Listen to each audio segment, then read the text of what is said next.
سلام به همراهان عزیز کانالمون، خیلی خیلی خوش اومدین. مهمون امروز برنامه‌مون آقای دکتر امیرحسین کفایت هستن، فارغ التحصیل رشته علوم پزشکی دانشگاه علوم پزشکی اصفهان و الان در کشور انگلستان دانشگاه ادینبرا تحقیقات رو درس میکنن. آقای دکتر در مورد خودتون توضیح بدین و خیلی خیلی خوش اومدین. تشکر میکنم که دعوتمون رو قبول کردین. سلام آقای دکتر، منم خیلی خوشحالم و تشکر میکنم ازتون که بنده رو دعوت کردین، لایق دونستید. امیدوارم بتونم حالا هر سوالی از در حد توان خودم کمک به دوستان خودم و همکاران خودم داشته باشم. والا همونطور که شما فرمودین بنده امیرحسین کفایت هستم. 30 سالمه. سال 90 وارد دانشگاه علوم پزشکی اصفهان شدم، رشته پزشکی. 98 تقریبا فارغ التحصیل شدم. سربازی و طرح بنیان ملی نخبگان بودم به خاطر حالا مقالاتی که داشتم. بعدش تقریبا از اواخر تعهدات و طرح و اینا که تموم شد رفتم برای بحث این. از هم اول قصد مهاجرت داشتم، ولی خب وقتی تعهدات آزاد میشه الان شروع میکنه امتحانات دادن و اینا. اون مراحل پزشکی انگلستان و اون چیزی که حالا انگلستان برای پزشکی لازم داره رو پاس کردم و تقریبا یه حدود 4-5 ماه میشه که حالا من پوزیشنی که دارم هم تحقیقات هم مدیسنه، یعنی در یه کار کلینیکال ترایال داریم انجام میدیم، در کنارش اون کارهای پزشک هم به عنوان مریض دیدن هم انجام میدیم. بهش میگن کلینیکال ریسرچ فلو. و هم داخل دانشگاه ادینبراس هم داخل NHS کار میکنم. در واقع کلا پروسه رو بگین که شروع کردین. اولین مهمترین سوالی که در مورد انگلستان برامون پیش میاد اینه که آیلتس، نمره آزمون زبان چقدر لازمه، چجوری بخونیم؟ در مورد اینا کمی توضیح بدین. بله، سوال خیلی مهمی است. من فقط یه نقطه آغازی بزنم. اول آزادی مدارکه دیگه، حالا اون بحثایی که داره جدا برای همه کشورها هست، ولی نقطه صفر انگلستان زبان هست. یک نکته هم که انگلستان داره، مرحله به مرحله به شما اجازه میده قدم ها رو برید جلو. یعنی تا زمانی که شما زبان رو پاس نکنید نمیتونید برید مرحله بعد که حالا اون دانش پزشکی هست. اخیراً چون انگلستان حالا نیازش به پزشک افزایش پیدا کرده، به خاطر هم حالا برکسیت بعضیا میگن دلیل اصلیشه، در واقع NHS من بگم، در کنار IELTS امتحان دیگه به عنوان OET هم گذاشته، Occupational English Test، که در واقع هم لول با اون IELTS برای پزشکان و البته پرستارا و اینا هم قبول میکنه، داره اونا رو برگزار میکنه. حالا بستگی به علاقه و در واقع اون دانش زبان دوستان داره، همکاران داره که میخوان آیلتس امتحان بدن یا OET.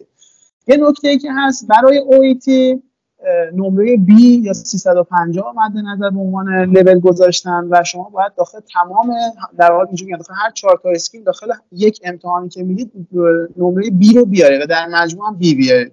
یعنی اصلا یکیشو C بشین اون امتحان برای GMC قابل قبول نیست. GMC هم جنرال مدیکال کانسل یا در واقع نظام پزشکی انگلستان هست. بله، حداقلش B هست یا عدد 350 که معادل آیلتس 7.5 هست. داخل آیلتس هم که دوستان بخوان آیلتس امتحان بدن باید به صورت میانگین 7.5 بیارن و هیچ اسکیلی رو کمتر از 7 نشن. بله خیلی مهمه. یعنی حداقل برای ریدینگ، تمامی رایتینگ، تمامی این اسکیلا باید حداقل 7 رو داشته باشن. یعنی شاید آیلتس اوورالش 8 ولی یه اسکیل 6.5 باشه. من اون میدونستم که بله همونطوری هم که گفتین باید حداقل تمامی اسکیلا 7 باشه. اوورال هم 7.5. بله دقیقاً. ما الان یه مشکلی که داریم، خب میدونید رایتینگ داخل آیلتس یه نقطه ضعف حساب میاد، حالا دلایل مختلفی داره. مثلا دوستان میبینید 2 تا اسکیل دیگه رو 7.5 یا 8 گرفتن ولی آیلتس مثلا رایتینگش رو 6.5 میگیرن و متاسفانه این قابل قبول نیست برای GMC. زبانو که گرفتین تقریبا حالا به صورت میانگین میگیم 1 ماه بعد نتیجه زبان دست شماست. میرید داخل سایت GMC، یه اکانت درست کردید، یه حساب کاربری درست کردید، اطلاعات اولیه‌تون رو میخواد که فارغ التحصیل شدید و حالا این چیزای روتین، شماره پاسپورت و مشخصات. بعد به شما میگه نمره زبانتون و اینکه چه زبانی دارید، OET دارید یا IELTS دارید رو وارد کنید. وقتی اینا رو وارد کردید با اون مرکزی که حالا اویتی دادید هماهنگ میکنه، در واقع تاییدش رو که گرفت به شما اجازه میده برید صندلی ها یا اصطلاحا سیت های امتحان اول که پیلب وان هست و در واقع مدیکال نالج شما رو میسنجه رو بتونید بوک کنید یا حالا رزرو کنید. خب پس مرحله بعد بررسی دانش پزشکی شما طی امتحان پیلب وان هست. بله دقیقاً دکتر همینطوره. من یه توضیح در مورد پیلب وان در صورت کلی خدمتتون عرض کنم. ببینید پیلب وان داخل کشورهای مختلف دنیا برگزار میشه، مثل پاکستان، هند، دبی، ترکیه نیست متاسفانه، خود انگلستان، کانادا، خیلی از کشورهای اروپایی مثل حالا فکر کنم سریلانکا، نیجریه و چند تا کشور آفریقای جنوبی خیلی زیادن. یه لیستی داره، دوستان میتونن داخل GMC نگاه کنن. مخصوصا هند چون خیلی رابطه نزدیکی با انگلستان داره، شاید 4-5 تا در واقع سنتر داره که این پیلب 1 رو برگزار میکنن. از این نظر ما تو ایران هم خب برگزار نمیشه. دوستان برای پیلب 1 باید یه سفر داشته باشن به یکی از این کشورها، ویزاشو بگیرن. پس خیلی مهمه وقتی میخوان بوک کنن دقت داشته باشن که این کشور به ایرانی ها راحت ویزا بده. مثل هند، من خودم هند امتحان دادم، بعضی دوستان میرن دبی، پاکستان من دوستان امتحان دادن، آفریقا رفتن. از نظر شدنی هست، حالا میشونن بررسی کنن. ولی میگم معمولا چون هند خیلی نزدیک پرواز مستقیم از تهران داره و اینجوری خدمتتون عرض کنم که سیت هاش خیلی زیادن، معمولا ایرانی ها هند و دبی رو خیلی ترجیح میدن، اینا که ایران زندگی میکنن البته، ولی خود انگلستان هم مطمئنا برگزار. پرواز داریم به امارات و هندوستان حتما میشه پرواز داریم. از اون لازم بس پیلب وان بیسیک ساینس نیست، پیلب وان مدیکال نالجه، یعنی کیس برای شما پرزنت میشه، به شما میگن تشخیص چیه، درمان چیه، عکس ECG براتون میارن، ایکس ری براتون میارن، کاملا مدیکال هست، حرفی از بیسیک ساینس زده نمیشه. تقریبا 180 تا سوال، رنج قبولی حالا درصدش 60 تا 65% هست از بین کاندیداها و بستگی اون روز امتحان داره. تقریبا 3 ساعت امتحان هست، هر سوال 1 دقیقه تقریبا وقت هست.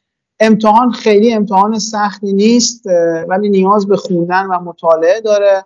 حالا منابعی داره مثل نرم افزارهایی که بچه‌ها استفاده میکنن و میخونن، ولی خدا رو شکر میزان درصد پاسی در بین ایرانیان، چون حالا ما مدیکال نالجمون خیلی بالا هست، من دوستی ندیدم که حالا خیلی چرا درصد خیلی کمی ما فیل داریم و اکثرا خوشبختانه از دوستان ایرانی پاس میشن، ولی در کل میزان در واقع پس فیل امتحان 60 به 40 است، 60% 65% از کاندیداها پاس میشن. تشخیص، درمان، تشخیص روی ایکس ری و اینجور چیزا. بس تشخیص هم پس تشخیص هم داریم، یعنی تشخیص. بله.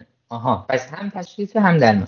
پس پیلب 2 نظرتون در مورد پیلب 2 رو میخوام بشنوم. بله، یکی از مراحل نسبتاً سخت‌تر امتحان و خاص‌تر که میگم شاید جای دیگه نباشه، امتحان معروفیه پیلب 2 هست. پیلب 2 صرفاً داخل انگلستان و شهر منچستر تو 2 تا سنتر که نزدیک به هم هستن برگزار میشه. دوستان ویزای پیلب 2 میگیرن، خیلی ویزای سرراستی هست، اگه همه چی درست انجام میدید به مشکل نمیخوره. انگلستان خودش سخت کشوریه که سخت ویزای توریستی میده، ولی یک کاتگوری جدا داره برای پیلب 2 و چون نیاز به پزشک دارن راحت این ویزای پیلب 2 رو میده و از اون نظر دوستان نگران نباشن. ولی خود امتحان یه نکاتی داره. ببین از شما در واقع داخل امتحان پرکتیس پزشکی رو میخوام. ببینن یک بازیگر 18 تا استیشن هست، 18 تا اتاق هست که 2 تاش رسته و 16 تاش یه سناریو هست. در یه توضیح به شما داده، مثلا میگه شما داخل بخش اورژانس هستین، یک مریضی مثلا با استفراغ خونی میاد، برید داخل با مریض صحبت کنید و حالا مریض رو منیج کنید. شما میرید داخل، یک شخصی به عنوان اگزامینر اونجا نشسته با لپتاپ و سیستم و اینا و یک نفر به عنوان به عنوان در واقع بازیگر به شما بگم که نقش مریض رو بازی میکنه و این مریض این بازیگر واقعا به اون نقش میشینه. یعنی وقتی در به شما نوشتن مثلا یک پیرمرد 70 ساله، واقعا یک آقای با سنی که شما احساس میکنین 70 سالشه. وقتی یه مریضه که میگه افسرده است، کاملا علائم افسردگی تو چهره مریض میبینید. مثلا وقتی میگن یک خانمی که اضافه وزن داره، واقعا یک خانم با بی ام آی بالا، یعنی این مریض با تمام وجود اون کیس رو برای شما بازی میکنن و شما رو داخل موقعیت‌های مختلف قرار میدن، داخل این استیشن ها و چیزهای مختلف در واقع مدیکال پرکتیس شما رو میسنجن. دانشجوهای ما چطوری رزومهشون رو قوی کنه؟ مقاله، پیپر، اچ ایندکس، اینا چی یعنی؟ اینا مثلا کنفرانس ها چطوری بتونیم به اون اعداد برسیم؟ برامون توضیح بدین. بله، همونطور که خدمتتون عرض کردم، این سوال خیلی مهمیه، چون دوستان امتحان زبان میدن، پیلب 1 میدن، پیلب 2 میدن، جی ام سی رجیستریشن میگیرن، همون شماره نظام پزشکی انگلستان، همه امید که بیان سر کار، بعد به یه سد بزرگی که ورود به NHS میخونن، ناامید میشن. دوستانی هستن تا 1 سال کار پیدا نمیکنن. من خودم حالا خوشبختانه شانس بود، نمیدونم چی بود، من تقریبا خیلی سریع 2-3 هفته بعد از اینکه جی ام سی رجیستریشن پیدا کردم، یعنی گرفتم، کار پیدا کردم، یعنی رفتم چندین تا مصاحبه داشتم و کارو گرفتم.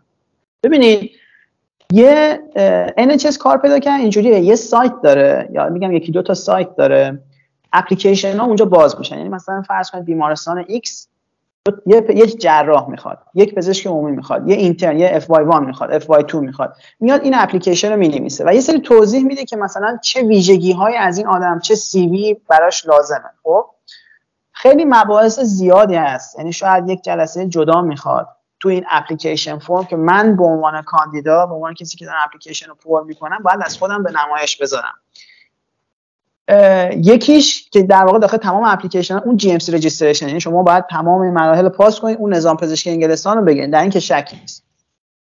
نکته دوم، مقاله تاثیر داره، ولی مثلا امریکا نیست که اون اچ ایندکس و اینا خیلی تاثیرگذار باشه. یه نمره‌ای داره با مثلا 5-6 تا مقاله بسته میشه. اوکی؟ بعد بحث کنفرانس هست، کنفرانس نمره داره. یه سری چیزا هم هستن خاص انگلیسن، مثلا ما خودمون با این مقوله در پروسه انگلیس آشنا شدیم. مثلا یه تایتلی داره به نام منیجمنت، یعنی شما باید اثبات کنید که مدیر خوبی هستید، میتونید مدیریت کنید. خب و این مدیریت میتونه چی باشه؟ مثلا بگید من در زمان اینترنی مثلا اینترن ها رو، اون تایم ها، شیفت ها رو منیج میکردم. این یه زمان. شما میتونید بگید آقا من کاپیتان تیم بودم و اون تیم رو منیج میکردم. من تو مثلا فرض کنید تیم تحقیقاتی داشتم و تیم تحقیقاتی رو من لید میکردم. این مثلا یه مثالش.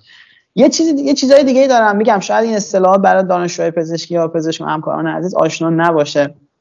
نکته هست همون بحث منیجمنت که خدمتتون عرض کردم، تیچینگ. یعنی از شما میخوام که اثبات کنید تیچینگ بلدید. حالا میتونید مدرک داشته باشید، خیلی دوستان هستن مثلا مدارک آموزشی دارن که آقا من مثلا دوره‌های آموزش دادن، آموزش پزشکی رفتن یا هر آموزش دیگه، نمره خیلی خوبی داره. یا اینکه آقا مثلا من برای اکسترن ها، برای اینترن های سال پایینتر، حالا اگه رزیدنت سال بالاتر مثلا سال 2 برای رزیدنت ها اینترن های سال پایینترم اومدم دوره آموزشی گذاشتم. برای بعضی جاها مثلا البته کم هست، مدرک میخوام، بعضی جاها نه فقط شما اینکه ذکر کنید براشون کافی است، ولی تیچینگ یکی از تایتل هایی هست که نمره داره، منیجمنت یکی از تایتل ها هست.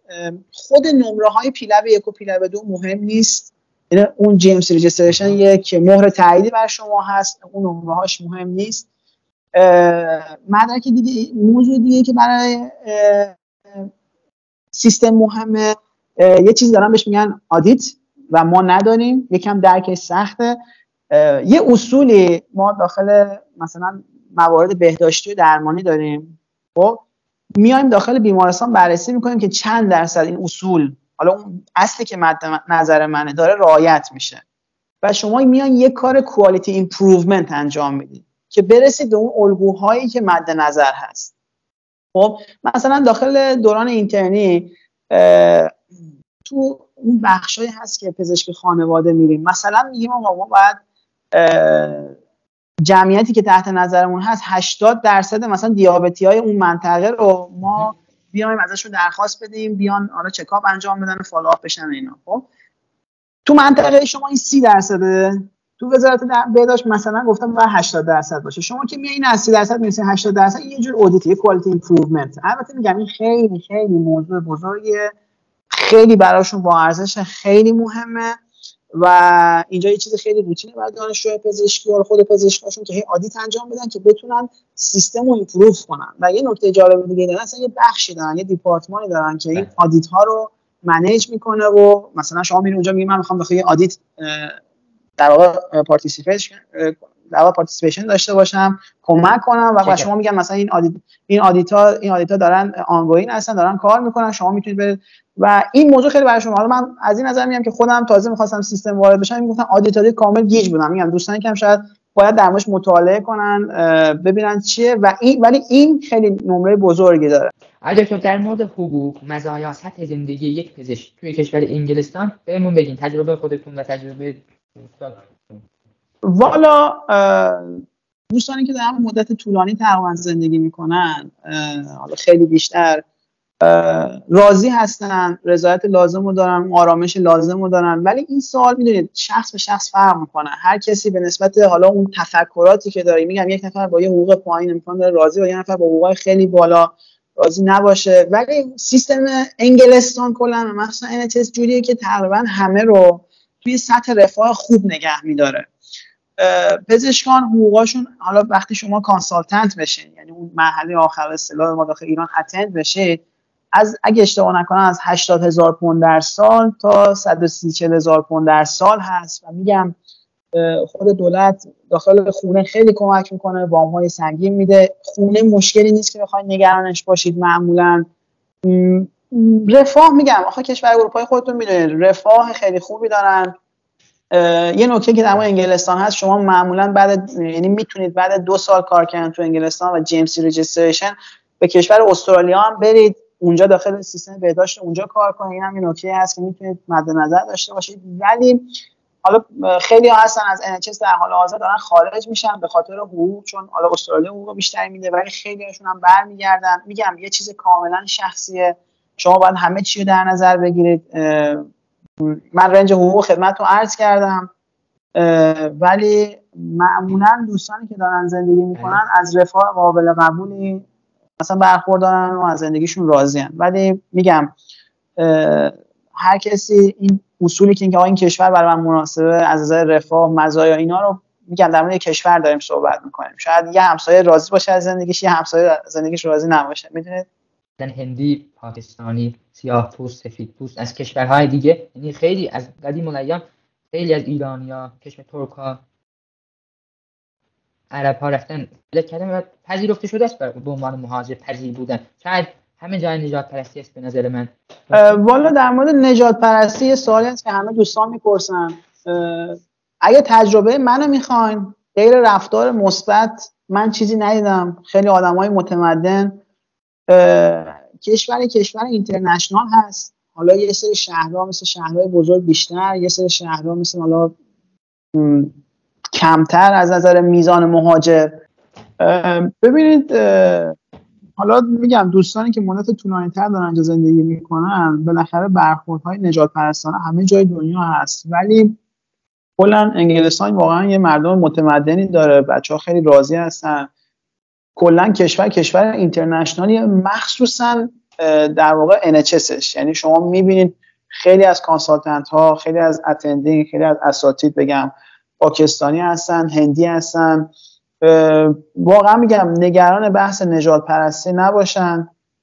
خیلی آدمای پذیرایی هستن، بهتون کمک میکنن. واقعا اصلا خودتون تعجب میکنید، واقعا خودتون میمونید که مثلا اون پایین نجات پرستی که میگفتن چیزی، ولی میبینید که واقعا بهتون کمک میکنن از لحاظ مختلف. من کانسالتنت خودم به من میگفت مثلا من چجوری میتونم به تو کمک کنم. خب ولی میگم اینجوری هم نباشه که فکر کنید برید اونجا مثلا وایت بیوتیش مثلا بالاخره میگم شما رو میکنه تو شهر خودتون هم یه حالا یه چیز نجات پرستانه ببینید، یعنی در این شکی نیست. ولی کلا دوستانی که مدت طولانی، حداقل بگم بر اساس قانون انگلستان، بر اساس همین اپلیکیشن فرمایی که خدمتتون عرض کردم شما پر میکنید، اصلا اون کارفرما نه حق داره نژاد، سن، جنس، ملیت و دین شما رو بدونه و بپرسه. خب یعنی اینجوری نیست که بر اساس سن شما، جنسیت شما، نژاد شما بیان کار به شما بدن و اینو دولت انگلستان میاد نظارت میکنه، میاد میبینه که مثلا فلان بیمارستان، فلان شرکت نه 80% وایت بریتیش باشن. نه، این میکنم، حداقل میتونم اینو به ضرس قاطع بهتون بگم که نژاد پرستی سیستماتیک نیست. کشور اینترنشنالیه. الان در حال حاضر نخست وزیرش هم که میدونید اصلیتا هندی هست. این به نظرم مخصوصا تو سیستم NHS و بهداشت مشکلی نیست که شما نگرانش باشید. ما مریضا رو ویزیت میکنیم، روزی یکیشون به ما نگفته که آقا مثلا شما بریتیش نیستی، برو یه نفر دیگه بگو بیاد. خیلی برخوردار خوبه. خیلی ما یعنی میگم من اطرافیان دوستان به مشکلی جدی بر نخوردیم، ولی مطمئنا نجات پرستی داخل همه دنیا هست. دکتر جان بعد اینکه تخصصمون رو گرفتیم توی کشور انگلستان، آیا امکان برگشت به ایران یا یک کشور دیگه، همین گفتین استرالیا، چه گزینه‌های پیش رومون اگه بخوایم انگلستان کار نکنیم مثلا بریم یک کشور دیگه؟ حالا برگشت به ایرانش که همیشه موقعیتش هست. اون اصولش رو که آیا مثلا فرض کنید اگه شما اسپشیالتی ترینینگتون رو گذروندین و مدرک تخصصتون رو گرفتین که حالا کانسالتنت شد، ایران چه پذیرش میکنه نمیکنه من واقعا نمیدونم، باید وزارت بهداشت بچه‌ها سوال کنن. ولی شما بعد 2 سال کار، حالا این آخرین آپدیتی که من دارم، 2 سال کار داخل NHS با GMC registration verify، یعنی قابل قبول هستید برای اینکه برید داخل سیستم بهداشت استرالیا هم کار کنید. مطمئنا اونجا هم جاب اپلیکیشن باید پر کنید. یعنی از نظر شدنی هست. دکتر جان نظرتون در مورد کشور انگلستان، اول برای مهاجرت، دوم برای مهاجرت پزشکی چی؟ والا خود کشور انگلستان خیلی کشور خوبیه. من مدتی که اونجا بودم، در واقع اینجا بودم، خیلی راضی بودم. خیلی اینترنشنال بود کشور، مخصوصا تو بخش NHS و بهداشت و بیمارستان ها خیلی پذیرش بالا بود. من احساس غربت و اینجور چیزا نکردم، احساس کردم که عضوی از سیستم هستم. خب امتحاناتش رو سریعتر میشد پاس کرد. شاید حالا میگم اگه بیس زبانتون خوب باشه با حضور امتحان OET خب خیلی مسیر و کار راحت‌تر شده. آیلتس شاید امتحانی باشه که وقت بیشتری دوستان لازم باشه بزنن، ولی OET چیزی هست که در واقع زبان پزشکی شما رو میسنجه، داخل محیط‌های پزشکی و در واقع میاد زبان شما رو بررسی میکنه. پیلب 2 شاید یه صخره نسبتاً بزرگ باشه. من بهتون قول میدم بچه‌ها اگه مطالعه کنن امتحان رو، اصولش رو یاد بگیرن، ایم اصلی امتحان رو یاد بگیرن، به راحتی پاسش میکنن، جای نگرانی نیست. ولی شاید بزرگترین سد داخل این مسیر اون در واقع پیدا کردن جاب اول داخل انگلستانه، داخل NHS.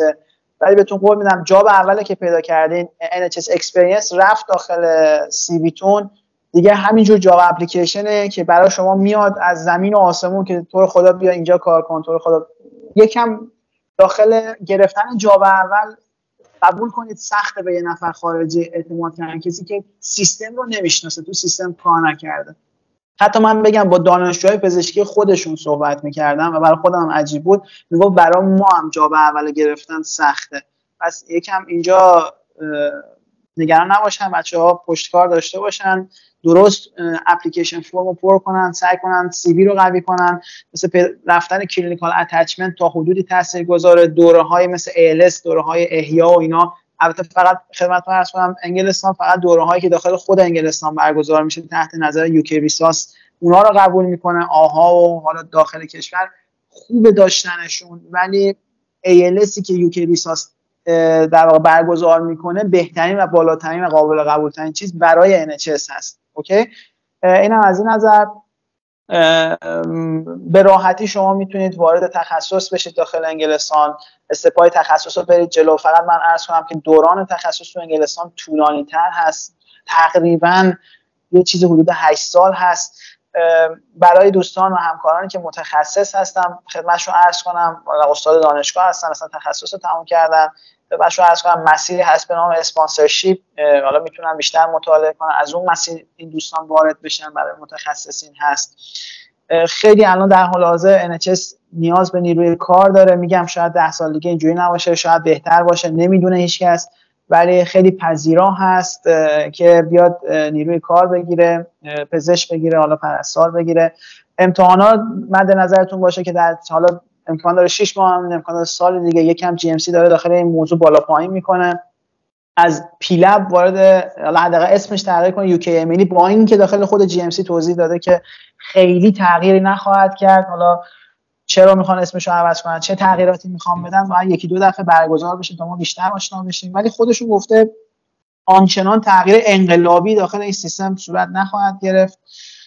دیگه خدمتتون عرض کنم نکته‌ای که هست، حالا برای دوستانی که دانشجو هستن میخوان خودشون رو آماده کنن اگه انگلستان مد نظرشونه، میگم از نظر رفاه و زندگی و اینا خیالشون راحت باشه. حالا نمیدونم چقدر رفاه مد نظرشونه. میگم انگلستان کلا کشور اروپایی کشوری هستن که رفاه همه سعی میکنن، همه که کار میکنن تو رفاه داشته باشن. داریم دوستانی که حتی از آلمان مهاجرت کردن به انگلستان. ما داخل خود بیمارستان خودمون هست دوستانی که چندین سال آلمان کار میکردن، الان داخل انگلیس کار میکنن. اینجوری هست. حالا نمیخوام بگم که سیستم انگلستان آلمان بهتره، ولی این که کدوم کشور بهتره این چیزی که باید خودتون تشخیص بده. این چیزی که من بیام خدمتتون عرض کنم. باید برید همه مسیرها رو ببینید. شما میتونید زبان آلمانی پاس کنید، فاخ و اپروباسیون پاس کنید، یا حالا میخواین پیلب رو پاس کنید بذارید تو کفه‌های ترازو، میخواین USMLE استپ 1 و 2 رو پاس کنید، میخواین برید استرالیا رو پاس کنید. همه اینا درصد قبولیشون، توانایی زبانتون، همه اینا رو بذارید داخل کفه‌های ترازو، تصمیم بگیرید. وقتی تصمیم گرفتید که آقا انگلستان، بیاین این ویدیو رو ببینید که من حالا تجربیاتی داخل چند سال داشتم تو این مسیر رو در اختیارتون گذاشتم. چون میگم این که حالا آلمان بهتره، انگلستان بهتره، امریکا بهتره، یه بحثی که ما همیشه با دوستان میکنیم، هیچ وقت به نتیجه نمیرسیم. این کاملا شخصیه. برید داخل اینترنت مطالعه کنید، تجربه دوستانتون، هر کسی هم دکتر میدونه تجربیات خودشو داره. دو تا اینترن تو یه بخش دارن کار میکنن، یکی راضیه یکی ناراضیه. پس میگم اینو باید خودتون با خودتون حلش کنید. بعد اگه مسیر انگلستان بود این ویدیو شاید خیلی کمک کننده باشه. از نظر مواردی که لازمه برای ورود به کار، بزرگترین سد انگلستان، من دوباره خدمتتون سریع عرض کنم، تایتل هایی مثل بعد از گرفتن GMC رجیستریشن پاس کردن امتحانا و امتحان زبان که فول GMC رجیستریشن به شما بدن، در واقع منیجمنت، سابقه مدیریت. حالا مدیریت رو برید مطالعه، باید برید بچه‌ها به جزء به دیتیل مطالعه کنم. میگم شاید این که مثلا شما تایم اینترن ها، رزیدنت ها رو چیز کنید که مدل منیجمنت به حساب بیاد. تیچینگ، این که سابقه تیچینگ داشته باشین، آموزش بدین، حالا اکسترن رزیدنت، حالا دانشجوهای پزشکی، هر چی. خود مقاله داشتن، حالا میگم یه ایندکس بالا نمیخواد، ولی مثلا 4-5 تا مقاله خیلی کمک کننده است. کنفرانس داشتن خیلی کمک کننده است. آدیت انجام دادن، در واقع سیستم کوالیفیکیشن ایمپروومنت انجام دادن، کوالیتی ایمپروومنت انجام دادن خیلی تاثیرگذاره. میتونن دوستان من آدیت رو بررسی کنن ببینن آدیت چیه. این چیزهایی است که خیلی تاثیرگذاره و در واقع داخل سی وی شما برای جاب پیدا کردن. و بعد اینکه جاب پیدا کردن، شما وارد NHS شدید، دیگه در واقع NHS اکسپریانس پیدا کردن، دیگه خیالتون تقریبا از بودن داخل NHS میتونه راحت باشه، چون جاب اول رفتید صد بزرگ رو شکونید و همینجور جاب اپلیکیشنی که برای شما میاد به راحتی میتونید پوزیشن کارتون رو عوض کنید. یه نکته‌ای که از شما حالا جالب میگم خدمتتون، میتونید داخل هر تخصصی که خواستین کار کنید. خب یعنی نان ترینینگ پوزیشن داشته باشین. یعنی من به عنوان پزشک عمومی میرم تو بخش اورولوژی، تو بخش زنان، تو بخش حالا من تو بخش گوارش، بخش آنکولوژی، به عنوان پزشک نان ترینینگ، یعنی تخصص، یعنی من بخوام معادله سازی کنم تخصص نمیخونم، دارم اونجا کار انجام میدم، کار پزشکی انجام میدم، کار پرکتیس انجام میدم. ولی مثلا بعدش هم میتونید تصمیم بگیرید که برید وارد ترینینگ بشید، برید وارد تخصص و لولتون رو ببرید بالاتر. اینم هست. یعنی شاید یه نکته مثبتی باشه که مثلا شما یه دفعه وارد اون بخشی که دوست دارید بشید، اونجا کار کنید، تجربه کسب کنید و بعدم حالا اون بحث‌های ترینینگش که در واقع تخصصاش حالا من بخوام معادله سازی کنم که دیگه حالا سبک خودشو داره و نسبت پیچیده است، بعد دوستان خودشون بیشتر آشنا کنن.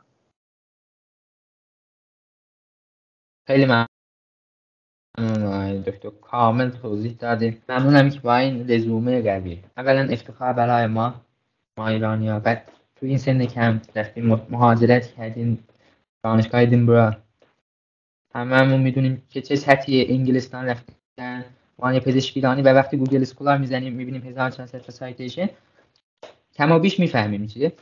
میگم بچه‌ها هم نگاه کنن، بچه‌ها علوم پزشکی اساتید دکترا که میخوام برای مهاجرت انگلستان انتخاب کنن راضی باشن. راههای ارتباطی با شما لینکدین رو میذاریم اینجا، اینستاگرام. اگه نه راضی بودین احتمالاً بذارم. اگه دوستان سوالی داشتن بازم توی کامنت ها همه اینا بپرسن. خیلی خیلی ممنون ازتون. بله حتما. من خیلی لطف کردین. من خوشحال میشم اگه کمک دستم. حالا همه راههای ارتباطی، ایمیل، اینستاگرام، حالا لینکدین، من در خدمتم. دوستان سوال چیزی داشتن من خوشحال میشم کمک دستم بر بیاد. فقط حالا شما لطف داشتین در مورد گوگل اسکولار من صحبت کردید. میگم حالا بچه‌ها گوگل اسکولار من میبینن میگن آره مثلا این گوگل اسکولار اچش مثلا 34 و حالا 22 هر چی که هست ما نمیتونیم. نه اصلا نیازی این تفریح بنده تحقیق در مورد سرطان اون هیچ ربطی به کار پزشکی من نداره. شما بدون هیچ مقاله، بدون هیچ اچ ایندکس و سایتیشنی میتونید داخل NHS کار کنید، امتحانا رو پاس کنید، واردش بشید، باعث ناامیدیتون نشه. درسته مقاله داشتن نمره مثبت داره ولی نه آنچنان که فکر کنید، خیلی شاخه‌های متعددتری داره. اینم یه بخش خیلی خیلی کوچیکشه، جای نگرانی نیست. ولی میخوام فقط این نکته نباشه که مثلا دوستان برن حالا اچ ایندکس گوگل اسکولار ما رو ببینن آره مثلا یه 70 تا مقاله داره مشخصه که مثلا راه 2 هفته کار پیدا میکنه. نه، خیلی از دوستان من بدون هیچ مقاله، خیلی خیلی زیاد، خیلی بیشتر از من، بدون هیچ مقاله 2 هفته جاب پیدا کردن، وارد سیستم شدن، هیچ مشکلی نیست. مقاله یه بخش کوچیکی از کاره.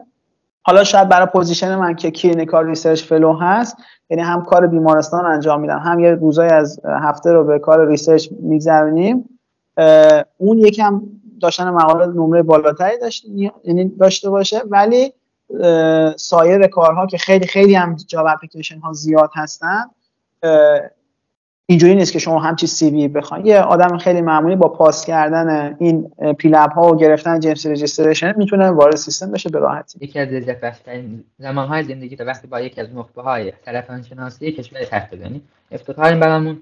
انشالله همیشه توی سال‌های آینده‌تون توی انگلستان پرچممون رو ببریم بالا.